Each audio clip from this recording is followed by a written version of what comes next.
क्या आपको पता है अंजीर कैसे बनता है और इसे फैक्ट्री में किस तरह प्रोसेस किया जाता है और इसकी खेती से किसान कैसे कमा लेता है लाखों रुपए। लेकिन आप जो अंजीर बाजार से खरीद कर लाते हैं उसे फैक्ट्री में कितनी प्रोसेस के बाद तैयार किया जाता है, आइए जानते हैं। आपको तो पता ही होगा कि अंजीर एक प्रकार का छोटा फल होता है जिसे ताज़ा और सूखा दोनों तरह से खाया जा सकता है और अंजीर को फिग्स के नाम से भी जाना जाता है। ये फल देखने में और स्वाद में सामान्य होता है, यानी ये मीठे होते हैं, लेकिन अंजीर के फायदे काफ़ी ज़्यादा होते हैं।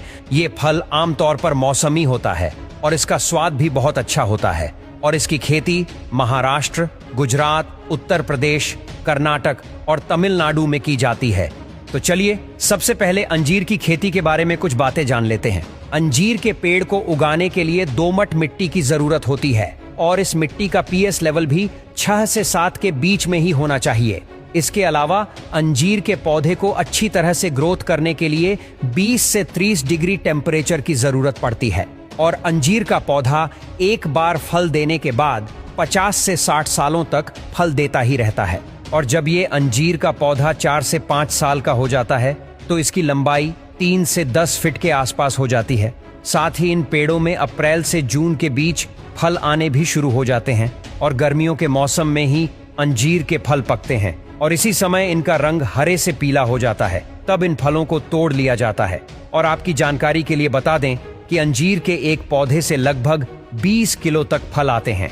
इन फलों को तोड़ने के बाद फलों को पानी से भरे एक बर्तन में रखा जाता है। वैसे अंजीर का फल दुनिया का सबसे मीठा फल भी माना जाता है। अंजीर के फलों को तोड़ने के बाद इन्हें पानी से धोया जाता है जिससे कि ये फल अच्छी तरह से साफ हो जाए और इन सभी फलों को अच्छी तरह धोने के बाद फलों को चाकू से काटा जाता है और इनके अलग अलग पीस कर दिए जाते हैं। और अब इन सभी फलों को काटने के बाद इन्हें धूप में कुछ दिन सुखाया जाता है और जब ये फल अच्छी तरह से सूख जाते हैं तो सारे फलों को फैक्ट्री में भेज दिया जाता है। फैक्ट्री में सबसे पहले इन फलों को कन्वेयर बेल्ट पर रखा जाता है और यहाँ से इन्हें आगे भेजा जाता है और कुछ केमिकल्स युक्त पानी से धोया जाता है जिससे कि इनकी चमक बरकरार रहे, लेकिन धोने की वजह से ये गीले हो जाते हैं और इसी वजह से इसे एक मशीन के जरिए अच्छी तरह से सुखा लिया जाता है। तो अब ये सूखे अंजीर बनकर तैयार हो जाते हैं।